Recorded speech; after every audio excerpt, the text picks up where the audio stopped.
Ladies and gentlemen, welcome. Welcome to the third of our lunch and learn workshops for the financial year. We're excited to be back.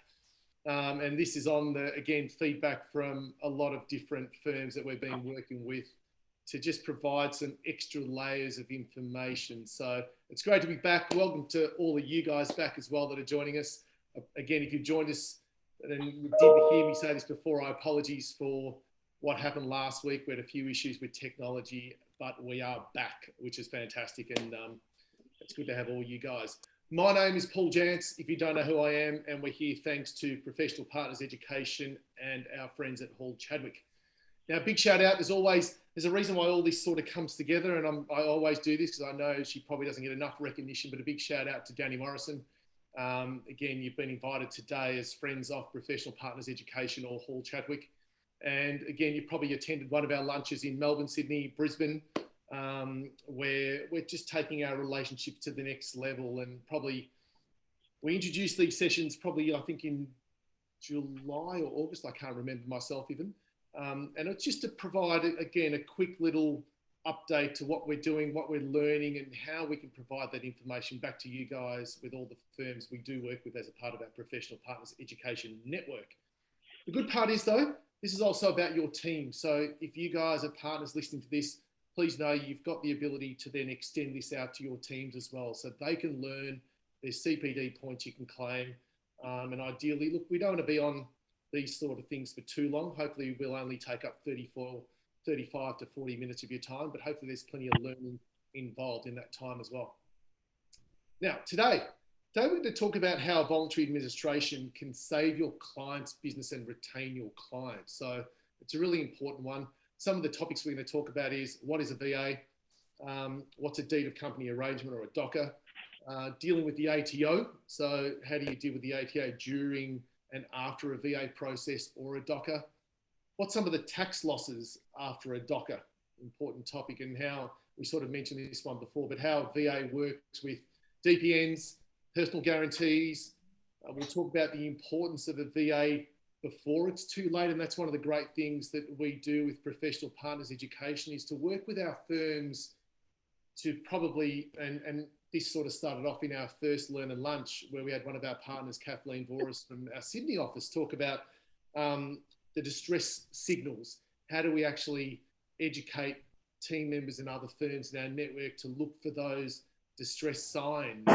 I think that's an important one because you want to get to them before VA and before it's too late, I suppose, and before it can cause all sorts of issues. So, and we'll provide you with some advice, I suppose, of how we can take some pressure off some of your clients. And I think that's going to be an important factor that we work through today as well. So they suffer from a lot of stress and anxiety. And I know running through that process is and can be very stressful. And we'll talk to you about that in the next 35 minutes or so. You guys have a Q&A bar there, and you have a, what do you call it? A chat bar. I don't even know what it's called myself, but there is a Q&A bar there. We will open this up for questions as we sort of finish through the 35 minutes. You're more than welcome to ask as many questions, and I'll moderate that for you with our two guests. Let me introduce you to those lads. And today we've got one of our most experienced partners from Hall Chadwick, Richard Croaker, joining us. And we've also got one of our partners from our Perth office joining us. So we've got Cameron Shaw. Gentlemen, welcome to our Learn and Lunch. How are you both? Hey, Paul. Really good. Got to tell you though, Cam's pretty experienced. Over in the West, mate. He's had some great jobs over there, I can tell you. Well, that's what you guys were just talking about before we actually got on live as well. So, guys, what I might do is, before we kick on with some of the key topics we're going to cover off, maybe you guys might want to just give everyone listening to this, or Rich, you can probably guide it through as well, who are you, where are you based, what are the type of companies you work with? So just a bit of a background on both of you guys. Yeah, thanks, Paul. I've been hanging around the insolvency and reconstruction area for probably the best part of 30 years. And it came off the back of being in general practice as a business services accountant, tax, accounting. My original background was audit. But I found my way into the business performance improvement and insolvency area as a partner in my own firm many years ago now, and then joined into Hall Chadwick some years ago, I've been involved with Hall Chadwick for more than 20 years. But the relationship has taken me to all sorts of places in terms of the professional work that I do. And as Cam will probably tell you in a moment, that we actually have offices all over the country. I believe that all up, we're about 500 staff. Cam runs a very good insolvency ship over in Perth. He does a fair bit of work in Adelaide as a function of that role in Perth as well. But our firm is particularly concerned in working with accountants and other professionals in being able to help them understand what the insolvency process is. You know, and that might be whether it's under the Corporations Act or under the Bankruptcy Act, whether it's receivership, whether it's liquidation, whether it's voluntary administration, or whether it's any of the different types of liquidation. They all have their place. And from the perspective of the consultant, particularly the accountant, it's how we manage the decisions with our clients to help them understand what the outcomes are likely to be. And you know, I'm hoping that one of the things that we can talk about today is helping the professional advisors understand what the outcomes are for their clients and how they can manage that in terms of the client's expectations and so on. Just before you move on, if I could just say a big shout out, I just saw on the list of attendees, lovely to see some people that I know. Joe Hughes is a Gold Coast accountant who I've known for many, many years. Lovely to see Joe. I see that we've got some senior staff from our Brisbane office. Glenn Shannon, lovely to see you, mate. And also, as you mentioned, Paul, these sessions are a great opportunity for accounting firms to gain CPD for their clients, for their staff. And we regard that no differently. And I'm very pleased to see that we've got some of our staff in the webinar as well. Now, I don't know all of them, but I did just see Annie Zhang in there. Lovely to see you, Annie. Annie, if I've missed anybody, hello. But that's part of what we do. You know, we're all about learning and how we learn, not only as principals and partners in our firms, but also as employees. No matter what level we are, we all learn from this stuff. Anyway, that's who we are, mate. Push over to Cam. He can give you a bit of an idea about what he does. And I think you've sort of mentioned it before. It wasn't quite 30 seconds, but thanks, mate. The key thing in this as well, which is good, as you can see, it's pretty low key. The key thing in this as well is, you know, where we've used, and I think you mentioned before, we've got 500 staff, and you know, the great thing about these sorts of things is we've had other partners, whether it be Gino, whether it be Kathleen from our Sydney office, and now we've got Cam that represents Perth and deals with Adelaide and Perth. So, which is always brilliant to bring in the other partners from the other states as well. So, which is brilliant. Cam, I might give you your 30 seconds on stage, mate. I'll try and keep it to under a couple of minutes then. Look, firstly, thanks for the opportunity and letting the West represent a little bit as well, because sometimes we feel a bit left out and isolated over here. Look forward to having a lunch apparently with you at some stage as well. If you're rolling them out on the East Coast, we'll welcome you here on the West. Yeah, I've probably been doing banking and insolvency for around 20 years, so they're not quite as long as Rich, but got out of insolvency for a while, did some bright side stuff in due diligence for acquisitions, and then the world collapsed in 2009, 10, and came back into insolvency, joined Hall Chadwick, and have a look back. I would say we're probably in numbers top 2 or 3 every year in terms of VAs in Western Australia. We're a real voluntary administration type driven firm, and I think that's because you can produce results and potentially save companies, save jobs. So we're quite passionate about voluntary administrations as a strategy. Brilliant. Thanks, mate. And yeah, look, it's obviously great to have you on board. And yeah, we've been doing a lot of these lunches on the East Coast. We look forward to coming to the West Coast. And I was talking to some friends only earlier this week, actually. We were talking about how good Fremantle is and the ability to get down there. And I can't wait to get there. So luckily, I'm great to have you. Maybe with Danny as well. Look forward to meeting Danny over here as well. That'd be great. Just while you're mentioning that, Paul, you and I think Danielle's joining us to lunch in Melbourne with part of the network developed from these sessions. which is another great thing that's come out of this, is the ability to build not only online networks, but face-to-face networks as well. It's been fantastic to see people around the country when we not only meet them here, but we get to meet them face-to-face. It's been fantastic. But the thing I was just going to mention there is Cam, in Cam's team over there, he's just had a new partner join in the form of Matthew Vines, who's a bankruptcy trustee, and he's taking appointments all over the country. And I haven't met him yet. I'm looking forward to meeting him on Friday, and then also meeting him at our National Insolvency Congress on the Gold Coast I think it's in November. But that's great that Cam's developing that team with not only voluntary administration and insolvency, corporate insolvency, but also personal insolvency as well. Yeah, I agree. We had the pleasure of meeting Matt at our last lunch in Melbourne, actually. And right. Just a quick one. I know it's not a dig, but are we allowed to come to Perth? Is Mr. McGowan letting us in? I think it's more, are we allowed to come over and see you guys as well? It's a bit of both ways with Mr. McGowan. He might let us out as well. So maybe we'll see you. Very true. Okay, let's get into today. Gents, I'll let you guys sort of wax off each other a little bit to sort of work through the different elements based on the experience and knowledge that you have. So let's start with, what is a voluntary administration? Well, I'm going to wax straight off and hand that over to Cam. He'll give you the best answer on that. Beautiful. Well, I'm running a couple at the moment. I think before I just start with what it's like just before a voluntary administration, what do I see? So we'll meet with the directors and sometimes the accountants or their lawyers as their advisors, and invariably those directors are coming in and how are they feeling? They're stressed out, they're really anxious, they've been dodging emails and phone calls from people, they're robbing Peter to pay Paul, they can't pay their bills, but they don't want to lose their business, right? They're really stressed out.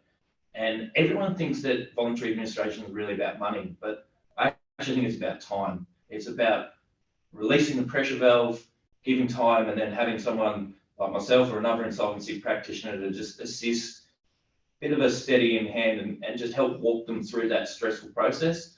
And then usually by about day 3, you can see the stress start to come off. I don't know if that's your experience as well, Rich.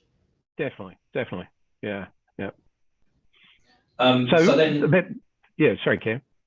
So the voluntary administration is the process that allows that. So it allows that time, the moratorium from creditors, the release of that stress, and then just an organised process from a qualified professional who's experienced in it to take them through that process, hopefully hold their hand, as long as you've got a director who's quite wants to become involved and work through that, and often with the accountants and lawyers as well, helping them along the way.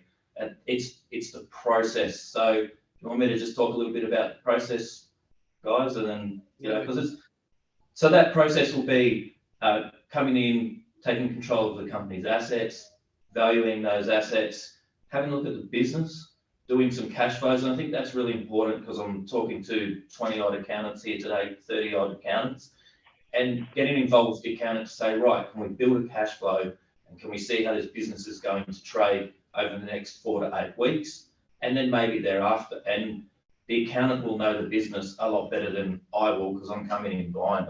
They'll know the nuts and bolts of it.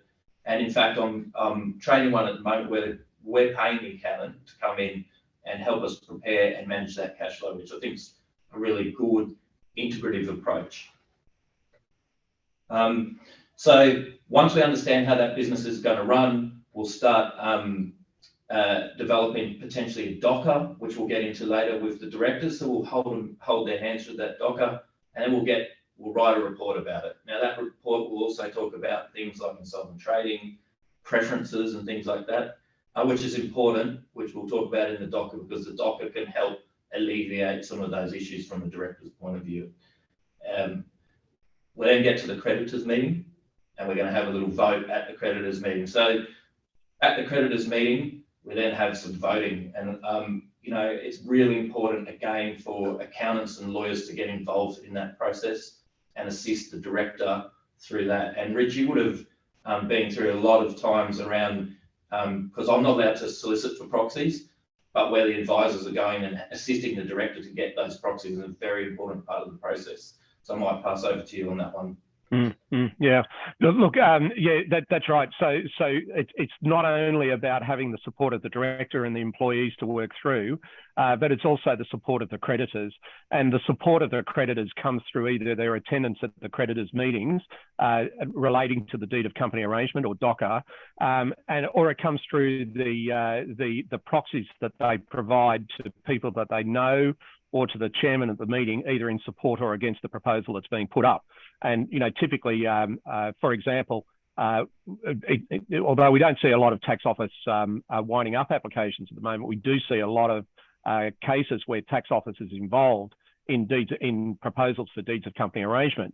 Now, they have a pretty good understanding of what the situation is with the client, with the company and the directors, and they have the opportunity to then vote in the meeting for the deed of company arrangement. And often what they'll do is defer to the chairman, who is also the administrator, based on the information that's been provided in the creditors report, to make a decision on whether they want to go down the path of the deed of company arrangement. But actually, I'll just be a point that Cam's making there in relation to the involvement of the accountant. I recall a company that we actually did over in Western Australia. We did a voluntary administration on this company. We refinanced the company and took equity into the company. I think it was in the vicinity of about $60 million.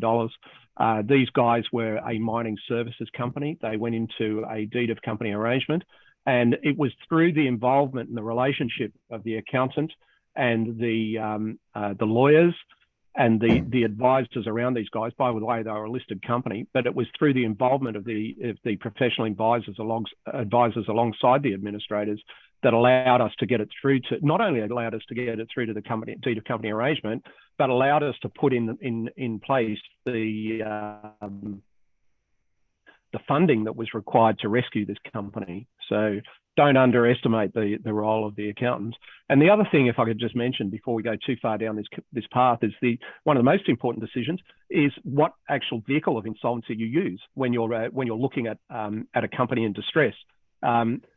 I note in the lead up to this actual webinar, we're talking about voluntary administration and deeds of company arrangement, but there are other forms of insolvency that may arise and should be considered before the actual appointment of the administrator.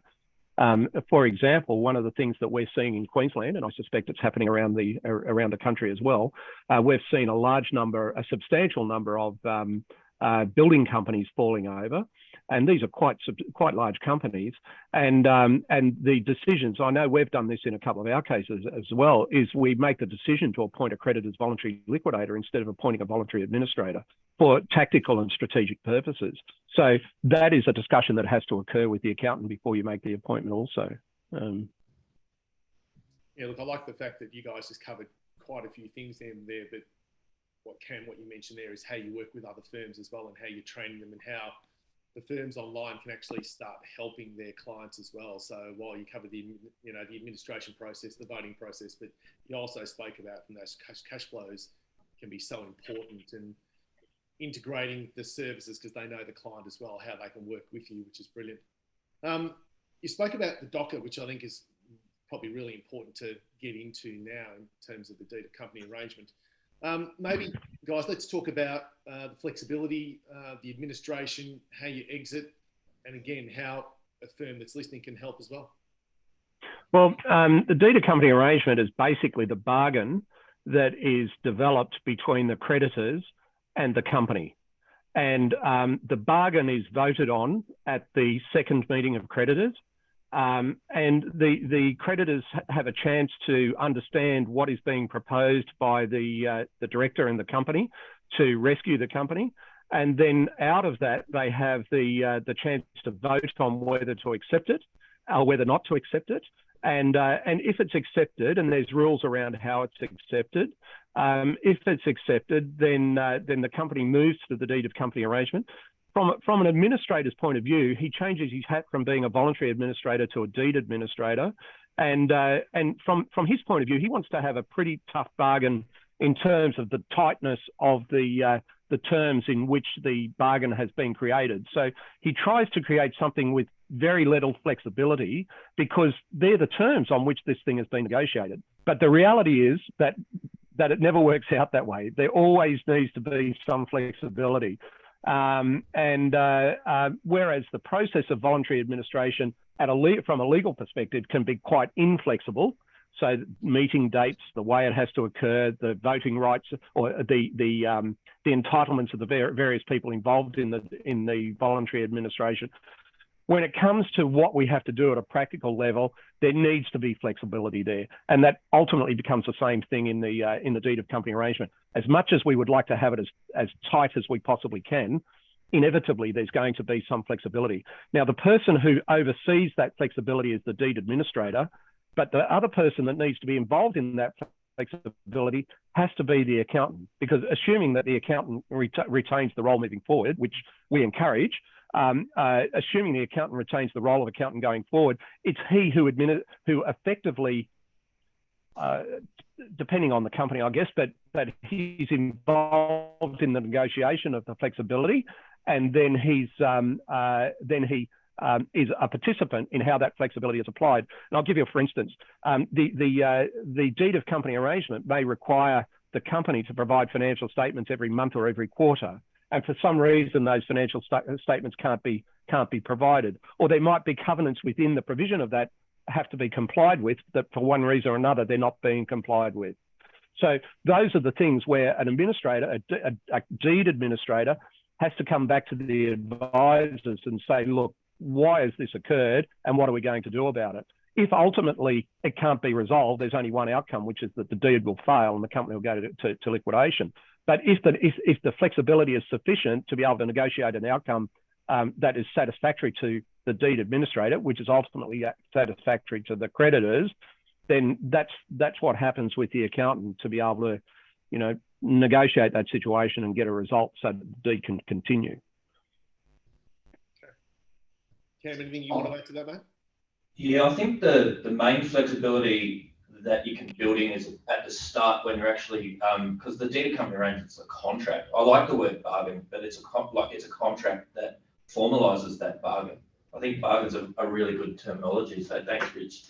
But back at that stage, the company's still probably under some distress, and the directors might not have a lot of money to throw at the deed of company arrangement at that point in time. And the flexibility can actually be building in a series of payments over future cash flow to pay off that bargain or the deed of company arrangement. And that's what I like about it, because what you're doing is allowing the future, and again, the accountant will be involved in having a look at, say, cash flows over the next 12 months to say, right, well, we can make 12 equal instalments, or we can make instalments here in summer when our tourism business is good, but we're not so good in winter, so we can sort of add. That's where I see the flexibility in making the bargain at the start. I think it's a really important part of the deed of company arrangement. The other thing that I like about it is that the creditors are managed. So again, I should have said this in voluntary administration, the creditors are managed by the administrator so that the director is not copying all of that pressure. In the deed of company arrangement, even if some of the creditors haven't agreed, as long as the majority have agreed in value and number, then they're bound by that, bar a few secure creditors. And therefore, the company or the director, but let's say the company, will just make that series of payments once a month, instead of having to make willy-nilly payments trying to satisfy a bunch of creditors. Some scream louder than others, some won't, provide services and things like that. So that's what I really love about the voluntary administration from a director's point of view. Deed of company arrangement, following on from voluntary administration. Okay, good points, really good points. So let's talk about the all-important Australian Tax Office in this process. I'm sure we all love dealing with the ATO. So let's call it the magic sauce. What's the magic sauce when dealing with the ATO during and after a VA and DOCA process? Do you want to start with that, Rich, and I'll add some mate, mine's a probably 2 or 3 minute answer, 2 or 3 minute word, 2 or 3 word answer. I'll let you go into the detail. All right, so I actually think a lot of it is just before you get there. The ATO really want to see lodgement and compliance, right? If you have a compliant director and company, it's a lot easier to get the vote that you needed. If you need the ATO's vote, because you don't always need it, they might not be the majority, but if they're compliant, and this will come into DPNs later as well, having those lodgements up to date is just oh so important. And it's not just BASs and IASs. If people can't pay super, the ATO hate outstanding super because the company's letting employees down. If you can't pay the super, fill the forms out. So most directors won't understand to do it, and it's been simplified as well. But the ATO have those details through STP anyway. They're going to know, fill the forms out, save the personal liability of the director, which we'll talk about later, and then it allows the ATO a platform to vote upon because they've got full information, and in their eyes, you've got a compliant tax agent, you've got a compliant company, and I think that's the most important part. When it comes to voting, I never know how the ATO is going to vote, to be perfectly honest. It's probably like any of the tax agents that are on here. It depends who you get from the ATO on the day a little bit, I suspect. And maybe, people would probably understand that as well. And maybe really just the quality of the proposal that gets put up versus what's the alternative. Over here, you've got liquidation when you get nothing. Maybe there's no super. And over here, maybe you get 20, 30 cents in the dollar and employees get paid in full. It's about presenting that case. That's the magic sauce, I think, with the ATO. I'll give you my recipe. It's the recipe before and the recipe during voluntary administration. The recipe before is lodgements, compliance, and communication. And the recipe during is communication, communication, and communication.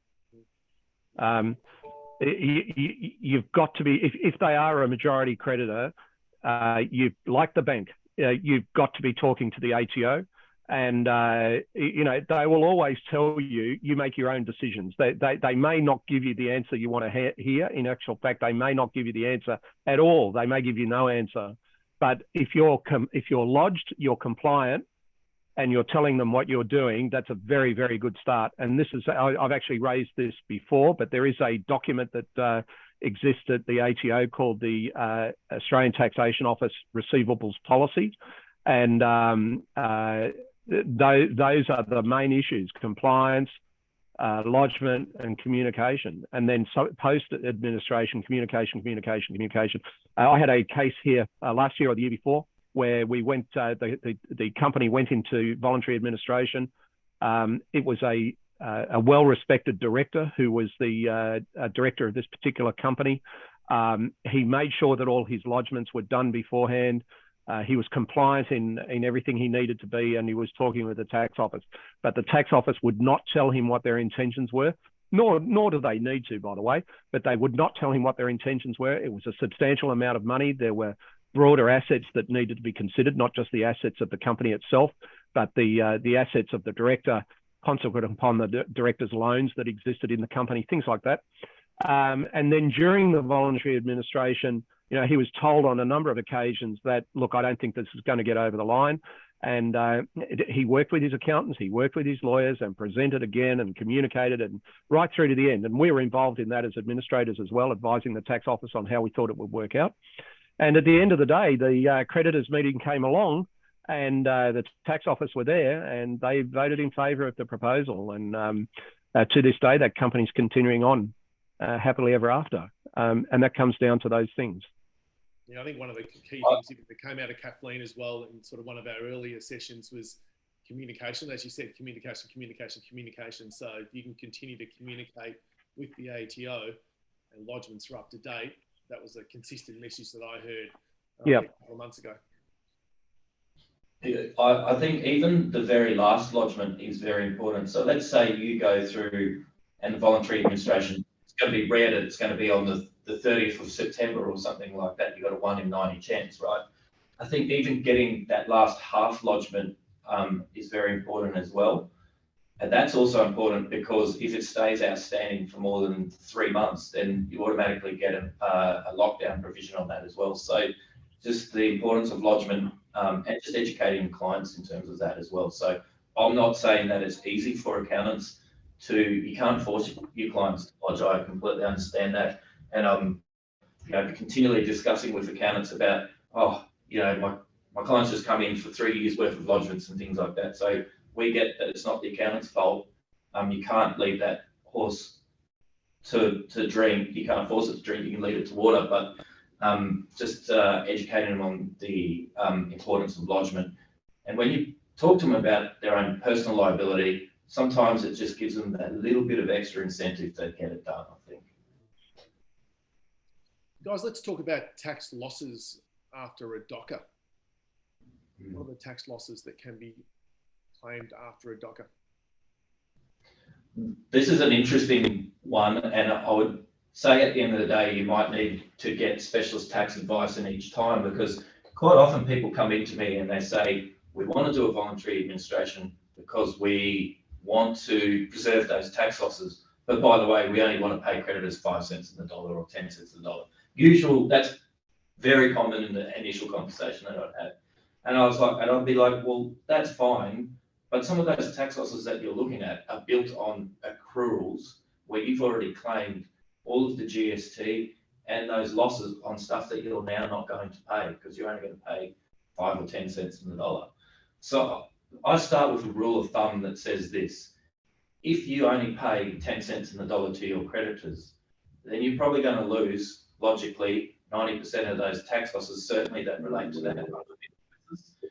And then the other thing is that when we pay a dividend, we've got to do an equalising adjustment because of all the GST that's being claimed, but not paid. So I can't give an exact answer on this is how much, but it's certainly not what everyone thinks in terms of we're just going to retain all of those losses going forward.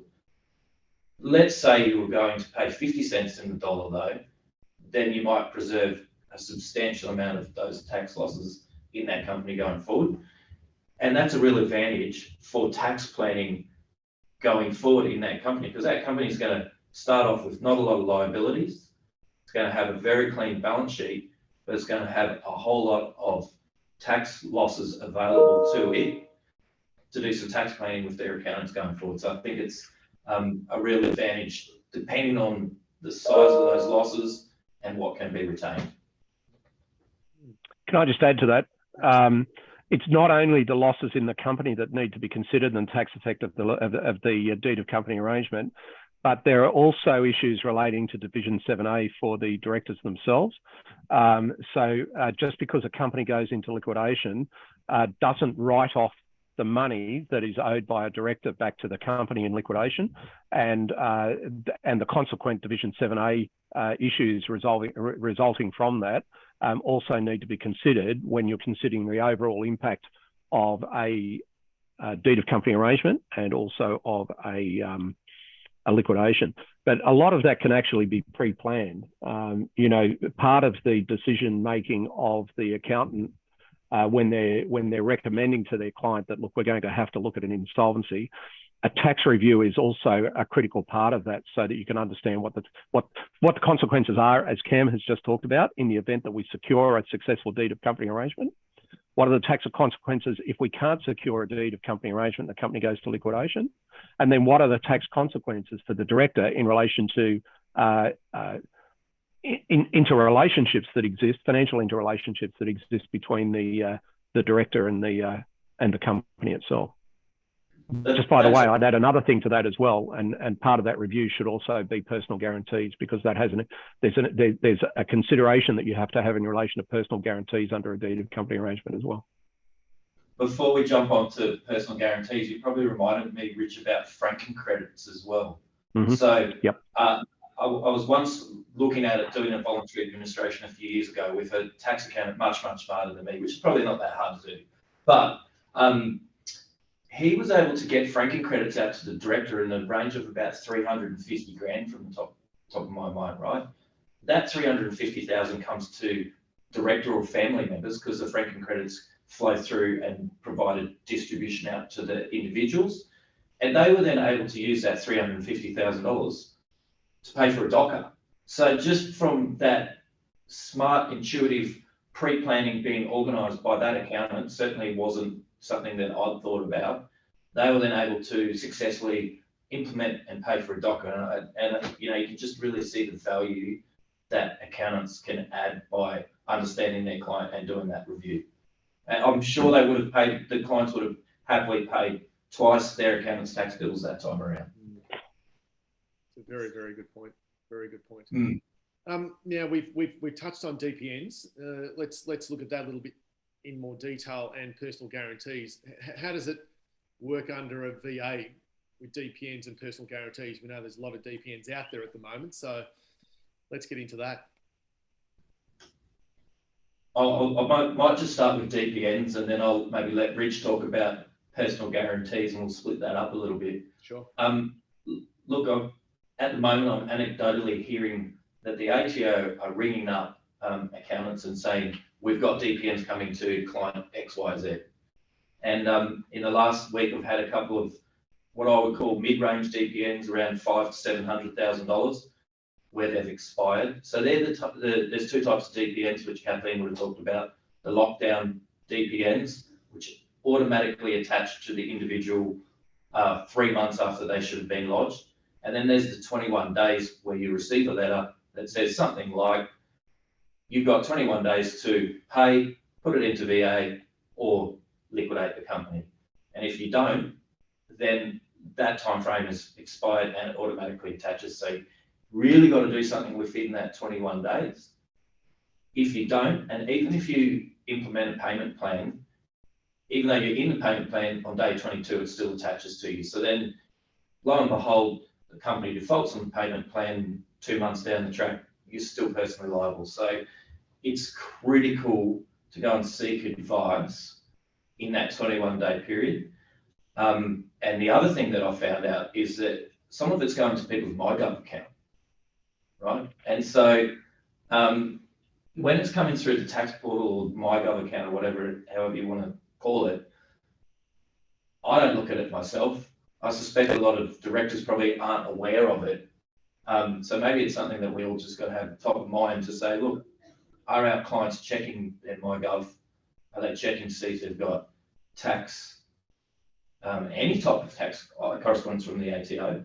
And has that 21-day period expired? Now, I have no idea about the legalities of serving someone a DPN through MyGov. That's probably something for another day. But True. If you don't, and the other important one that Kathleen mentioned as well, it's the date of the letter, not the date that it's received. It is the date of the letter. So yeah, it's really critical. So you can get rid of that DPN if you put a company into liquidation or into voluntary administration in that 21-day period. It's it gives you that ability. The system is designed for that. But you really need to get moving on it. And doing it at day 20 is probably, it starts to make things a bit, edgy. Get in early, seek advice, see if you can get rid of it. If it's expired, or if you've got one of those other ones, the 3-month lockdown, then the voluntary administration can't get rid of it for you, unfortunately. So then we're going to have to work out another way of just dealing with the ATO. Maybe the director can go onto a payment plan over a period of time to sort of sort that out. So I'll probably pass over to Paul, you or Rich, to have a chat about the PGs. So something I'd add to that is that, the original idea of the DPN came out of Section 221 AOE of the old Act, the 36 Act. And that was designed to capture unpaid PAYG when voluntary administration was introduced in 1993.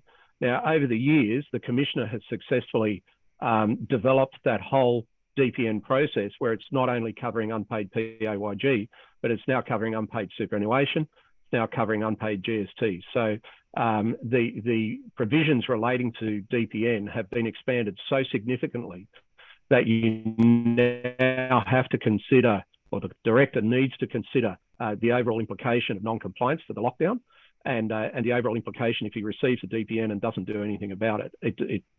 the corporate, from in the terms of tax, corporate veil has effectively been removed. You need to take that into account. I mean, the Commissioner's got a lot of tools at their disposal.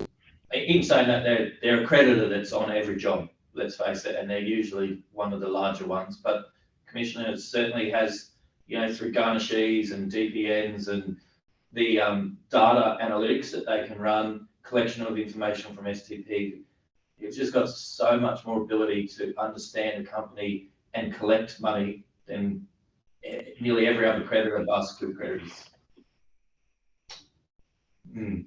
But probably just having a chat about personal guarantees, Rich. Obviously, unfortunately, the PGs can't get removed via voluntary administration. That's right. That's right. So you could actually be successfully negotiating a deed of company arrangement. The company moves to the deed of company arrangement. It's all signed up and underway, and then all of a sudden a summons arrives in the mail for the director relating to the personal guarantee. Now, typically what they will do is claim the whole amount and seek judgment in the whole amount. It's probably up to lawyers to have a debate and an argument about what is ultimately dealt with in terms of the judgment that's there if it's not paid out. But when you're considering a deed of company arrangement, you have to consider the impact of personal guarantees. And one of the tools that is becoming increasingly effective in personal guarantees is the inclusion of a charging clause, which has the effect of effectively a caveat as a minimum or a mortgage being applied to property owned by the director by the consent that's provided for in the personal guarantee that's been provided. So that's another thing that you just need to be aware of. And the question then arises as to when the act occurred that caused the company to be able to make a claim for that personal guarantee, and it may well be the actual appointment of the voluntary administrator itself. So the impact could be inadvertently relating to personal guarantees that using the tools that are provided for in the guarantee document itself, you could be creating a situation where the director is inadvertently placing a mortgage or a caveat over his personal property. Now that then impacts upon the ability to, for example, raise funding for the deed of company arrangement, because one of the things about deed of company arrangement is that money has to come from somewhere to satisfy the bargain. My experience is that it doesn't always come from the trading of the company itself. In fact, probably minimally it comes from the trading of the company itself, and it has to come from some other source, whether it's the introduction of new equity into the business or whether it's funding provided by the directors. And my point is that if a director is choosing to put additional funding into the company, but he's caught by a charge over his personal property, it creates a difficulty for the deed of company arrangement to be able to continue. Something definitely worth considering. And I put that in the context of what I said a moment ago. When you're actually preparing for a voluntary administration, the accountant should have a bit of a checklist to say, well, what do I need to check beforehand? And one of those is tax, and one of those are personal guarantees. I think also education. So, when you sit down with your client every year, sort of saying, look, are you aware when you're signing terms and conditions that you might be signing personal guarantees? You can, depending on your strength of bargaining, they can cross them out. The director can cross it out, just initial and send it back and say, look, I'm not going to sign a personal guarantee, maybe find an alternate supplier. I mean, obviously these are not tax things. This is just dealing with people's businesses and then protecting their personal asset position. And I think, maybe like you said, Rich, if you've got a checklist, if you add that to your checklist, so you just have a chat to your clients and say, are you keeping an eye on what your personal guarantee liabilities might be? That's a great piece of advice. So, gents, how important is it to commence a VA before it's too late? It's just so important. So I'll give you an example of one that I started 2 weeks ago. Director had been, trading whilst insolvent for a while. Most people have by the time they come in.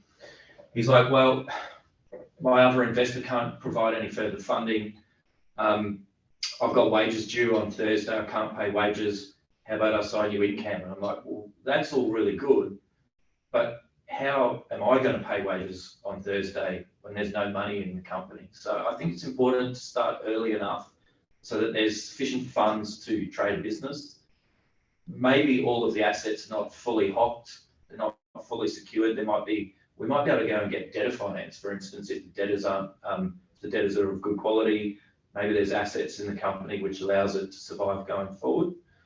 I think the other thing is too, creditors really hate seeing it fly blowing so far down the track because they've been providing supplies and then they're like, well, hang on, you've been incurring credit with me when you shouldn't have. If you get it early enough, then you're going to have their support. And keeping in mind the end goal of the voluntary administration at week 5 is to get them on side to vote you across the line, right? So if you get them early enough and you've got good relationships, they invariably will go, I'm really sorry you're in this position, how can I help? Alternatively, if you've run up a massive credit bill, they're going to go, you've just cost me hundreds of thousands of dollars, why should I support you? Yeah. So I think it's important from that relationship point of view. It's a very, very, very good point. Now, I'm not quite sure. We might have lost Rich there. I'm not quite sure. But it's all good. We're sort of coming to the end, which is great. So, guys, ladies and gentlemen, if you've got anything that you want to pop in there to ask Cam a question, we might get Rich back online. I'm not quite sure where he's disappeared to. He might have just lost connection. Please do so. Cam, before we wrap up, as we know, these sort of things can be quite stressful. It's a stressful time for any SME. Certainly, another construction and building company went down in Queensland only last week, and there's always that knock-on effect. What's your advice to the practitioners that are online today? That what can they start doing to take some of the pressure off their clients? I think first of all, obviously Queensland's really getting hit badly by building and construction, which I think we'll probably see throughout Australia. It's just Queensland's leading the way at the moment by the sounds of things. And that's pretty stressful for so many different people because that's also homeowners. When you're dealing with people who are not business to business, it just adds another layer of stress and complexity. I think the first thing is to recognise those signs of insolvency, which by the sounds of things Kathleen's talked about. Getting your client in early and starting to, like a process of conditioning them, I suppose, because they don't want to have to go through a voluntary administrator. No one wants to have to deal with people like me, which I'm not going to take offence to that. I think that's perfectly understandable. But just getting their head around, okay, we might need to do this. And if we do, this is what might happen. And let's have a talk to someone where we can talk about where there are good outcomes so that people understand that maybe we can save this business early enough. I think by that stage too, they're probably going to have maybe some marital stress going on as well, recognising the human element of that. So just becoming involved in there. And then that preparation of getting lodgements up to date, talking about some of the planning that, which I hadn't really thought about, which Rich was talking about in terms of, Div 7A loans, how are we going to deal with those, maybe some franking credits, understanding personal guarantees. Maybe you can start negotiating with some of the personal guarantors. And you can probably already, without saying to creditors, I'm going to go into voluntary administration, you can start a process of rallying them and getting them on side, depending on how strong your relationships are as well. So I think accountants can assist in walking their clients through it. And I think cash flow preparation as well. I'm staggered by the amount of businesses that I walk into that don't have even simple cash flow forecasting. So maybe starting with some assistance with simple cash flow forecasting as well.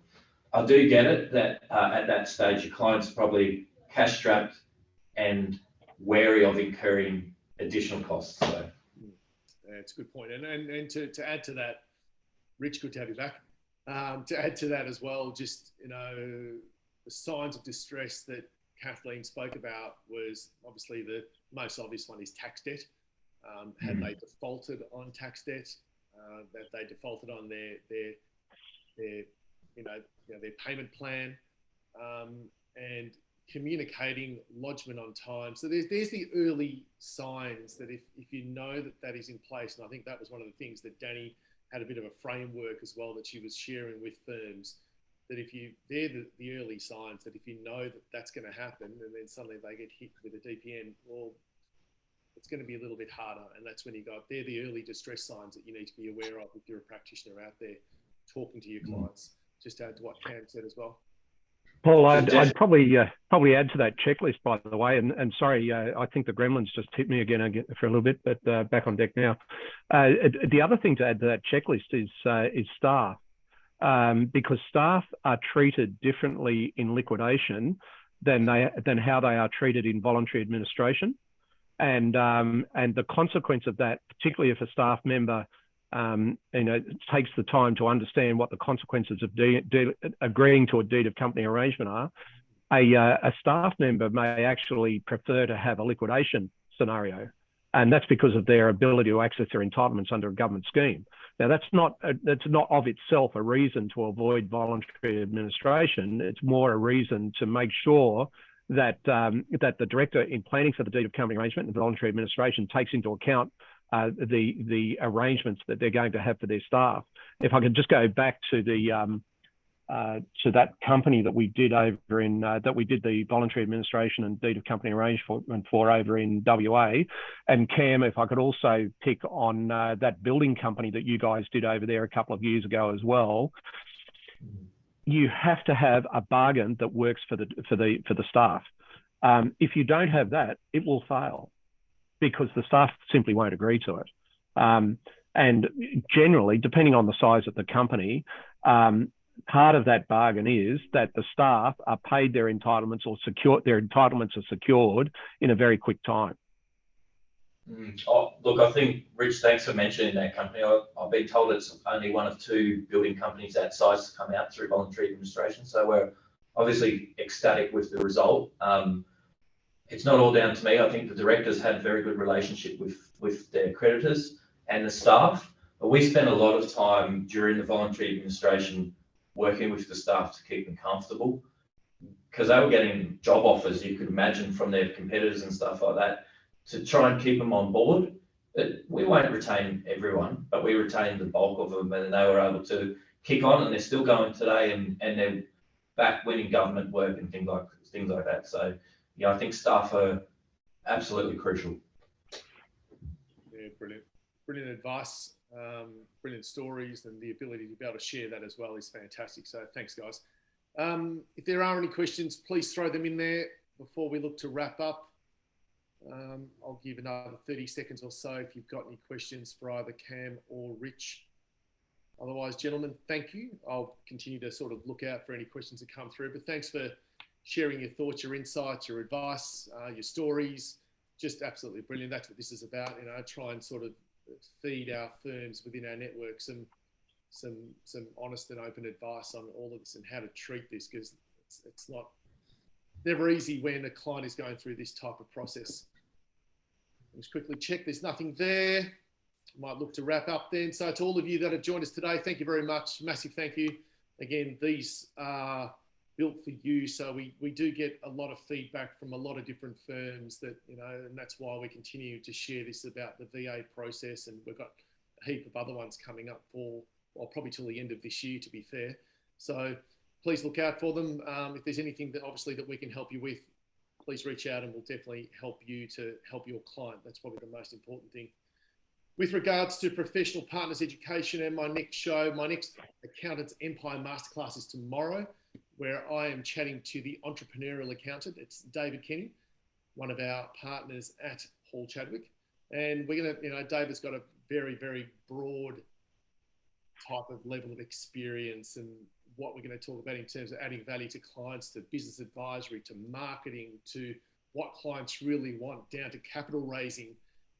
It's going to be a broad little segment. So that's tomorrow, 12 p.m. If you haven't registered, look out for it, or jump online, jump on my LinkedIn page and you'll see the actual show itself. So let me just double check anything there. There is a question there. Geez, a quick one. Getting a checklist will help. Yeah, Joe, we'll look to get that out to you. So luckily I looked at this at the last minute, but yeah, I'm sure you know, Danny will be in touch and she will share that with you. So to everyone else, thank you very much for joining us. To Cam, to Rich, thanks, gentlemen, for joining us and sharing your wisdom, your thoughts, your ideas, your advice. It's certainly appreciated. So till I see you guys next time, enjoy the rest of your day and the rest of your week. Thank you.